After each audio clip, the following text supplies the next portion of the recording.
Hi friends, welcome to my YouTube channel Mithun Hindi tutorial.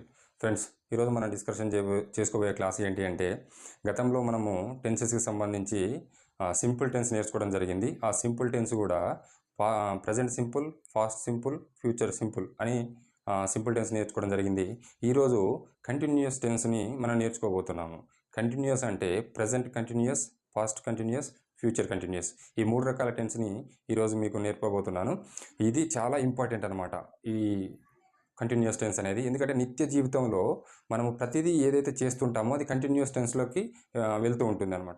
ఓకేనా? ఎవరు కూడా వీడియో స్కిప్ చేయకుండా క్లాస్ మొత్తం చూడండి, డెఫినెట్గా మీకు అర్థమవుతుంది. నేను ఈరోజు చాలా షార్ట్గా, నీట్గా, క్లియర్గా ఎక్స్ప్లెయిన్ చేస్తాను కంటిన్యూస్ టెన్స్. ఈ కంటిన్యూస్ టెన్స్ కనుక మీరు లాస్ట్ వరకు చూడగలిగితే మీకు నెక్స్ట్ పర్ఫెక్ట్ టెన్స్ అనేది చాలా సింపుల్ అయిపోతుంది. ఓకేనా? ఇప్పుడు క్లాస్లోకి వెళ్ళిపోదాం.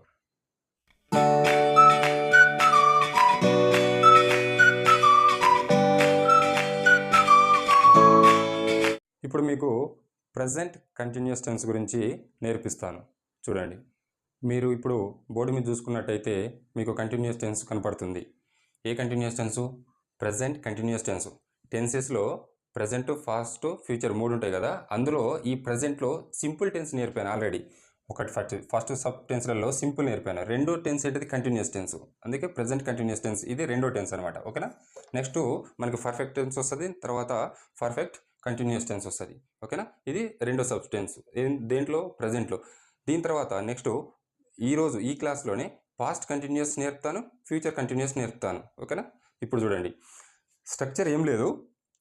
ప్రజెంట్ టెన్స్లో రహా హూ, రహా హై, రహే హై, రహీ హై, రహీ హై అని ఏదైతే పదంలో ఈ శబ్దాలు వస్తాయో వాటిని కంటిన్యూస్ అంటే పని జరుగుతుంది అని గుర్తించాలి మీరు. ఓకేనా? ఇక్కడ రాశాను చూడండి, ఇవి వెర్బ్ ఫామ్స్. ఓకేనా?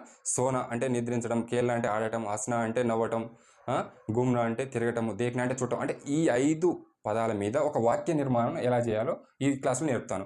గతంలో నేను ఓన్లీ ఇక్కడ షార్ట్ కట్స్, ఈ కీస్ నేర్పి వదిలేశాను. ఈ కీస్ని ఇప్పుడు ఈ వాక్య రూపంలో ఎలా మార్చాలనేది చెప్తాను. ఇక్కడ ఒక ఎగ్జాంపుల్ తీసుకున్నాను కదా, ఇప్పుడు ఈ 5 తీసుకున్నాను. ఇలాంటి కొన్ని వందలు తీసుకొని ఇందులో అమర్చవచ్చు, కానీ ఈ బేసిక్ స్ట్రక్చర్ మాత్రం మారదు. ఈ మధ్యలో ఉన్నాయి చూసిరా వెర్బు, ఈ వెర్బు మాత్రమే మారుతుంది ఇక్కడ. ఎలా చూడండి, ఇప్పుడు ఇక్కడ చూసిర్రా కింద మే, తుమ్, ఆప్, వాహ్, వే, యహ్, యే వీటితోని నేర్పుతాను. ఇవన్నీ సబ్జెక్టు. మే, తుమ్, ఆప్ అంటే మే నేను, తుమ్ నువ్వు, ఆప్ తమరు, మీరు, వహ్ అంటే అతడు, వే వారు, యహ్ ఇతడు, ఏ వీరు అనే శబ్దం వస్తుంది. ఇప్పుడు చూడండి, ఇంగ్లీష్లో చెప్తాను, ఇంగ్లీష్ మీడియం వాళ్ళకి. I am eating. ఈడ ఇంకెందుకు వచ్చింది చెప్పండి? నేను గతంలో మీకు ఒక కోడ్ వేసాను, 121 444 333 నెక్స్ట్ 444. ఈ కోడ్ చెప్పాను, గుర్తుందా? ఆల్రెడీ ఏ టెన్స్లో? సింపుల్ టెన్స్లో. ఈరోజు మనం ఏం నేర్చుకుంటున్నాము?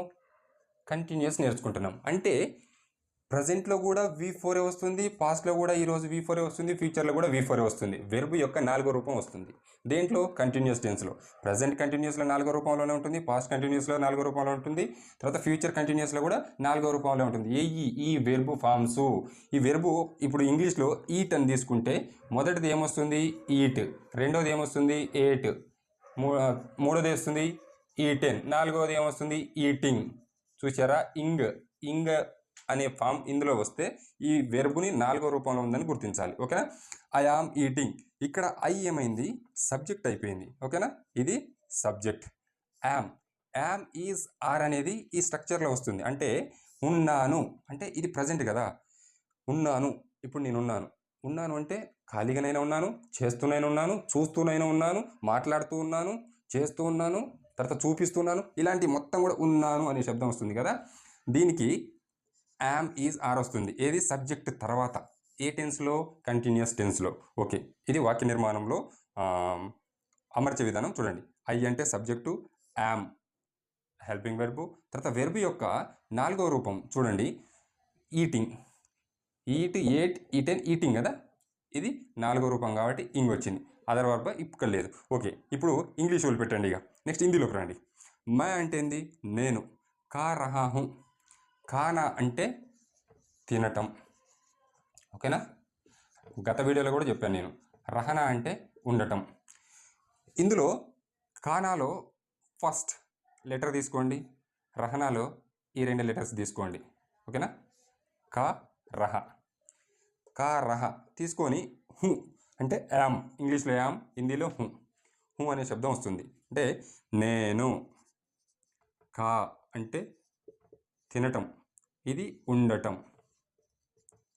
ఈ రెండింటిని కలిపితే తింటూ అయిపోతుంది. చూడు లాస్ట్కి ఎందుకు రాసినట్టు, ఇదేమో తినటం, తినటంలో తీ తీసుకున్నాను, రహన ఉండటం, తీ ఉండటానికి టూ కలిపితే ఏమవుతుంది, తింటూ ఉండటం. ఎప్పుడు ఉన్నాను అంటే నేను తింటూ, ఈ ఉండటం కాస్త ఏమవుతుంది, ఉన్నాను అవుతుంది. ఓకేనా, ఉన్నాను, నేను తింటూ ఉన్నాను. ఒకవేళ ఈ వెర్బుని చూసిర్రా, కారహ అనేది, ఈ కారహ ప్లేస్లో సోనా పెట్టు, మై సో రహా హూ, సోనాలో సో తీసుకో, రహ మళ్ళా రహనాలో రహా పెట్టు. ఎందుకంటే రహ అంటే ఉండటం కదా, ప్రజెంట్ ఉండటం, రహన అంటే ఉండటం, ఇప్పుడు ప్రజెంట్లో ఇప్పుడు. అందుకే ఈ రహన అనేది అన్ని వెర్బులకు వస్తుంది.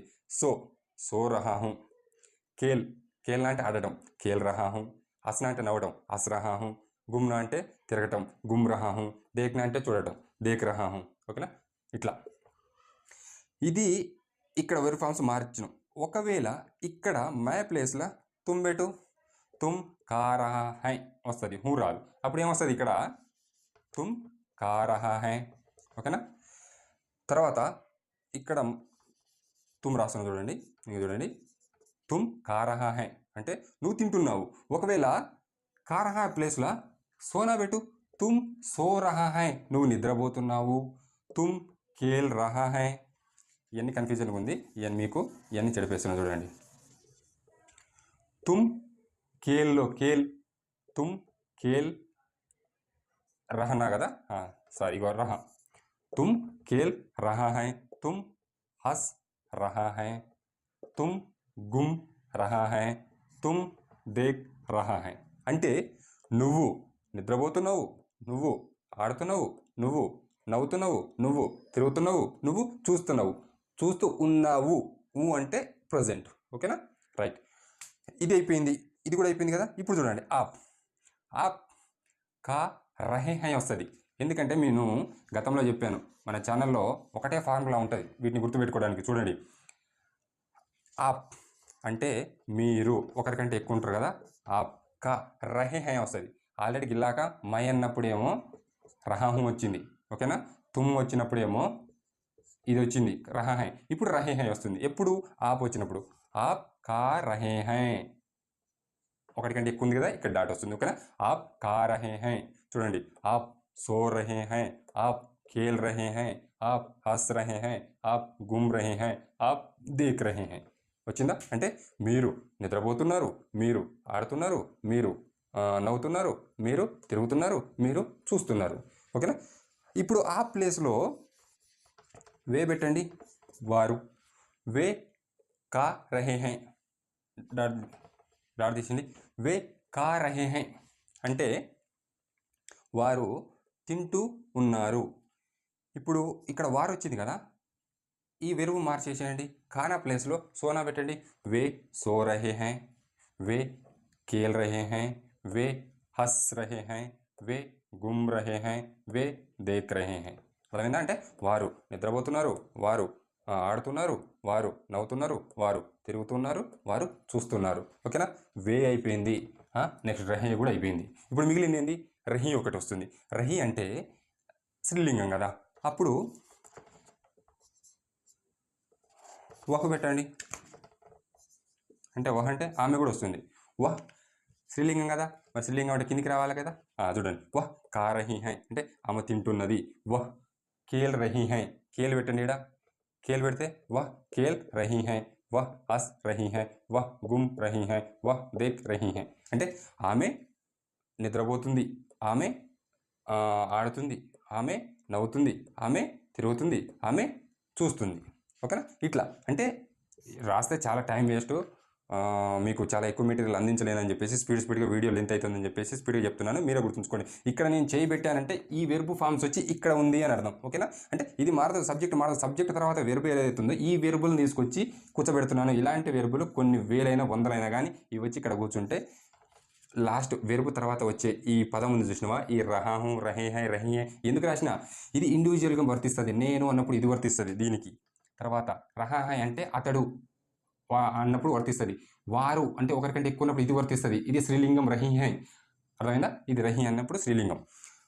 ఇలా ఈ వెర్బు తర్వాత ఏదైతే ఈ పదం ఉందో ఈ పదానికి ఈ పదంలో ఏవైతే ఈ వెర్బు వచ్చి ఇక్కడ యాడ్ అవుతుందో అప్పుడు వచ్చే ఒక కొత్త పదాన్ని నేను ఇప్పుడు మీకు చెప్తున్నాను, అర్థమైందా? ఇప్పుడు కారహి అంటే ఆమె తింటూ ఉన్నది. కాన ప్లేస్లో నేను ఏం తీసుకొచ్చిన, దేఖ్నా తీసుకొచ్చిన. దేఖ్నాలో దేక్ రెండే పదాలు తీసుకోవాలి, ఈ 3 తీసుకోవద్దు. దేఖ్నా అంటే చూడటం. మరి చూడటంలో దేక్ అన్నప్పుడే కదా ఇక్కడ ఉండటం వచ్చేది.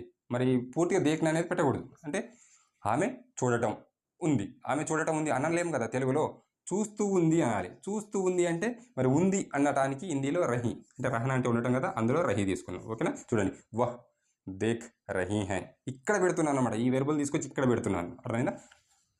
నెక్స్ట్ ఇప్పుడు ఓవరాల్గా చూడండి, మళ్ళీ ఒకసారి చెప్తాను. ప్రజెంట్ కంటిన్యూస్ టెన్స్, ఇది ఏంది? ప్రజెంట్లో రెండో సబ్ టెన్స్ ఏంది? Continuous tense, present continuous. అయితే దీంట్లో ఎలా గుర్తుపట్టాలంటే రహాహు, రహాహై, రహీహై, రహీహై ఈ పదాలు కనుక ఈ వెర్బు తర్వాత వచ్చినాయి అనుకోండి, ఇది ప్రజెంట్ పని నడుస్తుంది అని అనుకోండి. ఓకేనా? రహాహు అంటే నేను ఇండివిజువల్గా నాకు వస్తుంది. రహాహై అంటే ఇప్పుడు మీ గురించి చెప్పాను అనుకోండి, అతడు అని గురించి చెప్తే ఫస్ట్ ఇక్కడ అతడు స్టార్ట్ అయింది అనుకోండి, సబ్జెక్ట్ ప్లేస్లో ఇది వస్తుంది. ఒకవేళ సబ్జెక్ట్ ప్లేస్లో వారు అని స్టార్ట్ అయింది అనుకోండి, వారు నిద్రపోతున్నారు, వారు తింటున్నారు, వారు అని స్టార్ట్ అయితే ఇగో ఈ పదం సబ్జెక్ట్ తర్వాత ఇది వస్తుంటుంది. లేదా ఆమె అని స్టార్ట్ అయింది అనుకోండి, ఈ సబ్జెక్ట్ తర్వాత రహీ హై అనేది వస్తుంది. ఓకేనా?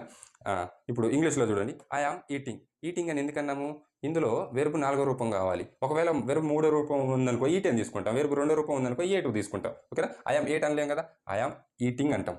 ఓకే, నేను ఉన్నాను, ఎలా ఉన్నాను? తింటూ. అందుకే ఇంగ్లీష్లో కొంచెం ఉల్టా ఉంటుంది, నేను ఉన్నాను తింటూ అంటే ఏంది? దీని అర్థం నేను తింటూ ఉన్నాను. అదే హిందీలో బరాబర్గా వచ్చేస్తుంది, అర్థమైందా? ఇగో వహ్ కా రహీ హై, కానా అంటే తినటం, ఇది ఉండటం, తింటూ ఉండటం. ఓకేనా? ఇట్లా స్టేట్గా వస్తుంది. తెలుగు ఎలా అయితే స్టేట్గా వస్తుందో సెంటెన్స్, హిందీ కూడా అలానే వస్తుంది. ఇంగ్లీష్ ఉల్టా వస్తుంది. ఓకేనా? ఇప్పుడు ప్రజెంట్ కంటిన్యూస్ కదా, ఇప్పుడు పాస్ట్ కంటిన్యూస్ గురించి చూద్దాం. ఇప్పుడు మీకు బోర్డు మీద పాస్ట్ కంటిన్యూస్ టెన్స్ కనపడుతుంది. ఓకేనా? ఇక్కడ చూడండి, పాస్ట్ కంటిన్యూస్ టెన్స్ అంటే ఏం లేదు, ఇది కూడా చాలా సింపుల్గా అవలీలుగా మీకు నేర్పిస్తాను. నేను స్ట్రక్చర్ ఎలా ఉంటుందో చూడండి. ఫస్ట్ ఇంగ్లీష్లో చెప్తా చూడండి. ఫస్ట్ సబ్జెక్ట్ ప్లస్ తర్వాత వాజ్ లేదా వర్, తర్వాత వెర్బుకు 4వ రూపం, తర్వాత ఆబ్జెక్ట్ ఉంటుంది. ఓకేనా? ఇప్పుడు ఇక్కడ చూడండి, ఐ అంటే ఏంది? సబ్జెక్టు. ఇక్కడ వాజ్ లేదా వర్ వచ్చిందా? ఇక్కడ ఐ వచ్చింది కాబట్టి వాజ్ వస్తుంది. తర్వాత వాజ్ తర్వాత ఏం రావాలి? వెర్బుకు 4వ రూపం రావాలి. వెర్బు 4వ రూపం అంటే ఈటింగ్. ఓకేనా? చూడండి, ఇలాక 4వ రూపం వచ్చింది, ఇప్పుడు 4వ రూపం, తర్వాత నేను చెప్పే ఫ్యూచర్ టెన్స్లో కూడా 4వ రూపం వస్తుంది వెర్బుకు. ఓకేనా? ఇదేంది? ఇది సింపుల్, ఇది కంటిన్యూస్. ఈరోజు ఈ క్లాస్ నేర్చుకుంటున్నాం, ఈ క్లాస్ మొత్తం కూడా. అంటే ఇది ప్రజెంటు, ఇది పాస్ట్, ఫ్యూచర్, ఈ 3 టెన్స్లలో కూడా సబ్ టెన్స్ కంటిన్యూస్ టెన్స్లో వెర్బు యొక్క రూపం 4వ రూపంలోనే ఉంటుంది. ఓకేనా? అందుకే 4 అని రాశాను. ఓకేనా? అది వదిలేసేయండి. ఇక ఇప్పుడు ఇంగ్లీష్లో అర్థమైపోయిందా? I was eating. ఓకేనా? నెక్స్ట్ ఇప్పుడు మనకి ఇంగ్లీష్ కాదు కదా కావాల్సింది, హిందీ కదా, ఇందులోకి వెళ్ళిపోదాం. ఓకే, జస్ట్ మీరు ఐడియా గుర్తుంచుకోవడం కోసం, అంటే ఇంగ్లీష్ మీడియం వాళ్ళని కూడా కవర్ చేయాలని చెప్పేసి నేను ఇట్లా రాయడం జరిగింది.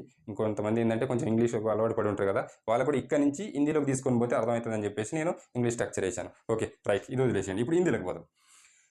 ఇందులో మై అంటే సబ్జెక్టు, ఇది వెర్బు. ఎట్లా దేన్ని చూసి గుర్తుపడుతున్నావు? తా. తా అంటే ఏంది? రహాత, రహేతే, రహీతి. ఇందులో 3 ఉంటాయి. ఈ 3 ఎలా ఉంటాయి అంటే, రహాత అంటే నాకు సంబంధించింది, నేను ఇండివిజువల్గా, అంటే నేను ఏదైనా చెప్తున్నాను అనుకోండి, మై కా రహాత అంటే నేను తింటూ ఉంటుంది అని. అదే మీ గురించి చెప్పింది అనుకోండి, మళ్ళీ వీడికి వస్తుంది, వారు తింటూ ఉన్నారు, వే కా రహేతే వస్తుంది. ఒకవేళ ఆమె అని వచ్చింది అనుకోండి సబ్జెక్ట్, ఇప్పుడు నేను ఏదైనా ఒక లైన్ రాస్తున్నాను, ఆమెతోని స్టార్ట్ అయింది అనుకోండి, అంటే హిందీలో వహ్తుని స్టార్ట్ అయిపోయింది అనుకోండి, లాస్ట్ వెర్బ్ ఫామ్ ఏమొస్తుంది? రహీతి వస్తుంది. ఒకవేళ నేను అని ఏదైనా చెప్తున్నాను అనుకోండి, నేను సో అండ్ సో ఏదో చేస్తున్నాను, ఏదో చేశాను అనుకోండి, నేను అని సబ్జెక్ట్తో స్టార్ట్ అయింది అనుకోండి, రహాతా వస్తుంది. ఒకవేళ వారు ఫలానా పని చేశారు, వాళ్ళు తిన్నారు అంటే గతంలో దాని పాస్ట్ గురించి చెప్పాను అనుకోండి, రహీతి వస్తుంది. ఓకేనా? Verb forms. ఓకేనా? చాలా సింపుల్గా చెప్పాను చూడండి, ఇంతకన్నా సింపుల్గా ఎవరు చెప్పలేరు. చూడు, ఇక్కడ ఇది సబ్జెక్టు, ఇది వెర్బ్ యొక్క 4వ రూపం హిందీలో. ఇప్పుడు ఇక్కడ ఈటింగ్ ఎలా అంటామో, కా రహాత అంటాం.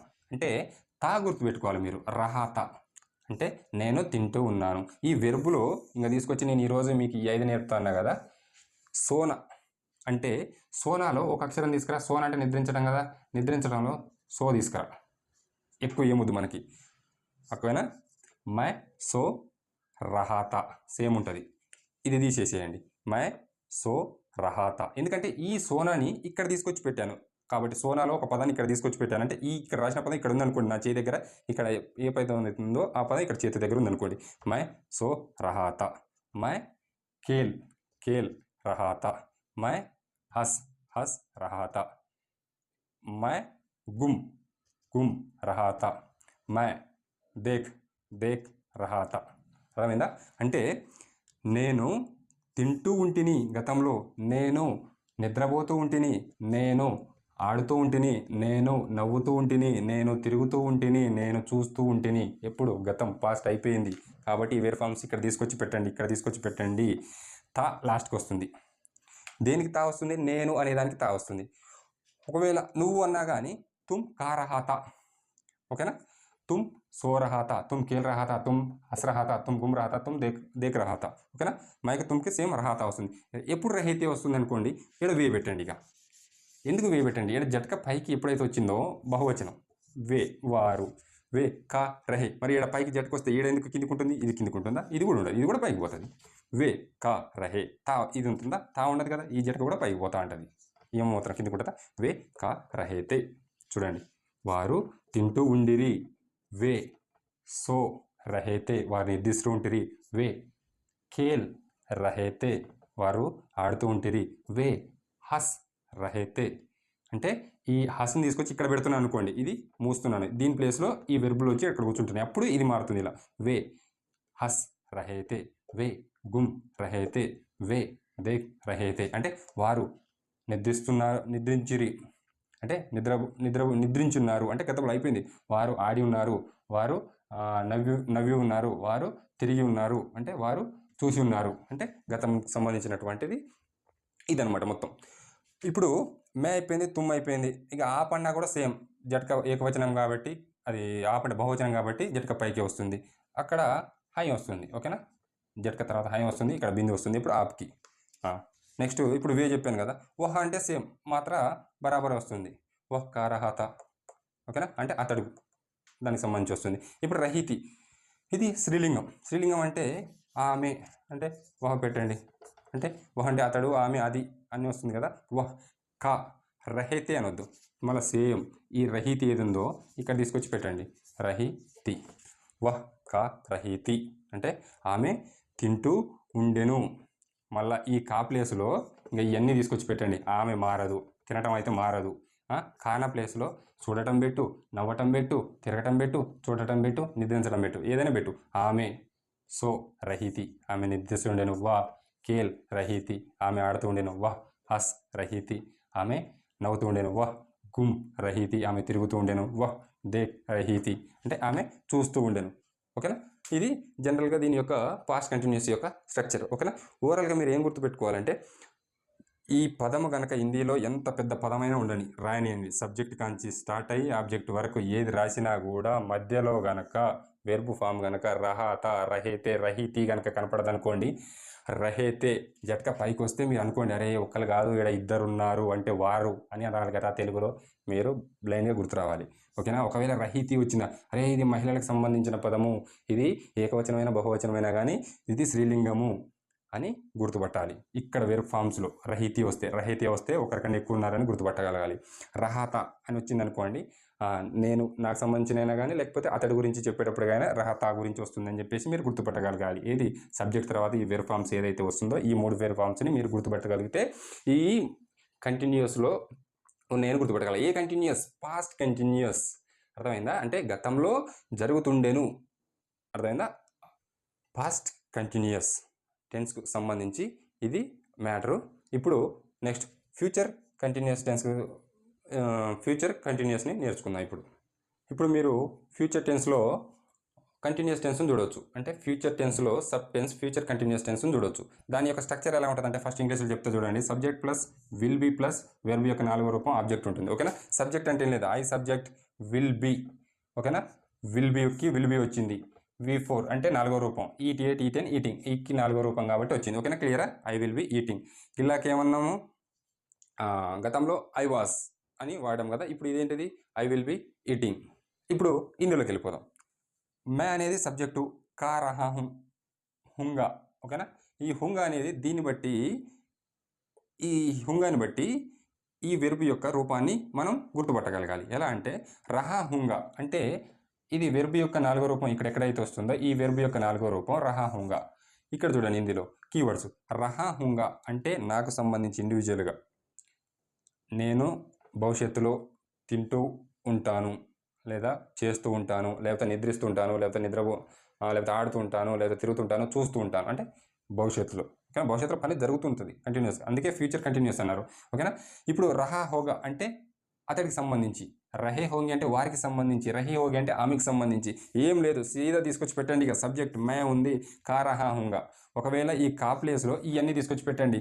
మే సో పెట్టిండి రహా హోంగా, మే खेल रहा हूँगा, मैं हंस रहा हूँगा, मैं गुम रहा हूँगा, मैं देख रहा हूँगा. అంటే నేను నిద్రిస్తూ ఉండొచ్చు, నేను ఆడుతూ ఉండొచ్చు, నేను నవ్వుతుండొచ్చు, నేను తిరుగుతూ ఉండొచ్చు, నేను చూస్తూ ఉండొచ్చు ఫ్యూచర్ కంటిన్యూస్ టెన్స్లో. ఓకేనా, రైట్. మే లేదా తుమ్ పెట్టు సేమ్, లేకపోతే వే పెట్టు వార్. వే పెట్టిర్రు అనుకోండి ఈ రహా ఎందుకు వస్తుంది, పైకి రహే వస్తుంది, ఈ హుంగా రాదు, హోంగే వస్తుంది. రహే వచ్చిందా, హోంగే ఏమొస్తుంది, హోంగే వస్తుంది. ఓకేనా, వారు తింటూ ఉండొచ్చు, వే కా రహే హోంగే.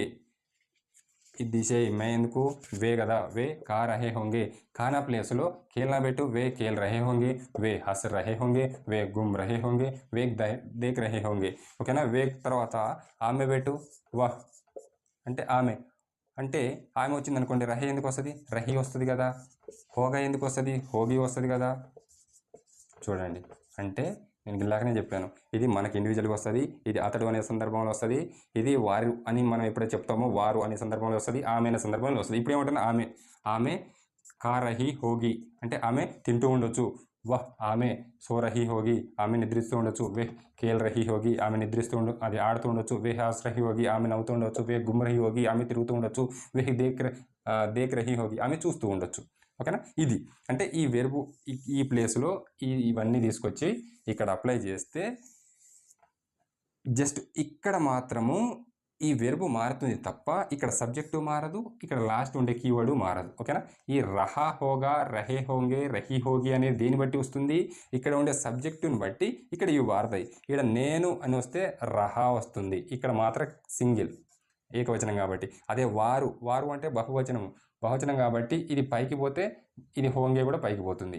ఒకవేళ రహి అంటే ఆమె అని ఏదో సబ్జెక్ట్లో వచ్చింది అనుకోండి, ఇక్కడ ఆమె అంటే లాస్ట్లో ఈ రూపం ఏమవుతుంది, ఈ రహి అనేది రహి హోగి అవుతుంది. రహి అంటే ఈ రహి హోగి, ఈడ ఆమె వస్తే ఈడ రహి హోగి వస్తుంది, ఈడ వారు వస్తే రహే హోంగే వస్తుంది, ఇక్కడ అతడు వస్తే రహా హోగా వస్తుంది, ఇక్కడ నేను వస్తే రహా హుంగా వస్తుంది. ఓకేనా, ఇది ఓవరాల్గా ఫ్యూచర్ కంటిన్యూస్ టెన్స్ గురించి. ఓకే, ఇది 1-2 సార్లు చూడండి, ఈజీ సింపుల్ అయిపోతుంది. నెక్స్ట్ మీకు మూడో టెన్స్ ఉంది కదా, పర్ఫెక్ట్ టెన్స్. మూడో సబ్ టెన్స్ ఏదైతుందో పర్ఫెక్ట్ టెన్స్ నేర్పిస్తాను. ఇప్పుడు ఆల్రెడీ ఒకటి సింపుల్ అయిపోయింది, సింపుల్ టెన్స్ నేర్పించాను. ఇప్పుడు మీకు రెండవది కంటిన్యూస్ టెన్స్ నేర్పించాను. సింపుల్ అయిపోయింది, కంటిన్యూస్ అయిపోయింది. నెక్స్ట్ పర్ఫెక్ట్ అయిపోతుంది. A perfect, present perfect, past perfect, future perfect.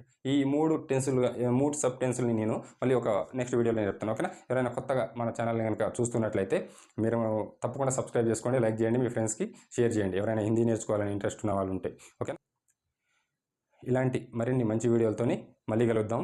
ఓకేనా, ఎవరైనా సీరియస్గా హిందీ నేర్చుకోవాలని అనుకుంటే మాత్రము తప్పకుండా సబ్స్క్రైబ్ చేసుకోండి. మీ విలువైన కామెంట్లను మాత్రము తప్పకుండా రాయండి. మీ సజెషన్స్ అయినా పర్లేదు, కింద రాయండి. మీకు ఇంకేమైనా ఎక్స్ట్రా టాపిక్ కావాలన్నా కానీ రాయండి, నేను మీకోసం క్లాస్ చెప్పడానికి రెడీగా ఉన్నాను. ఓకేనా, బాయ్.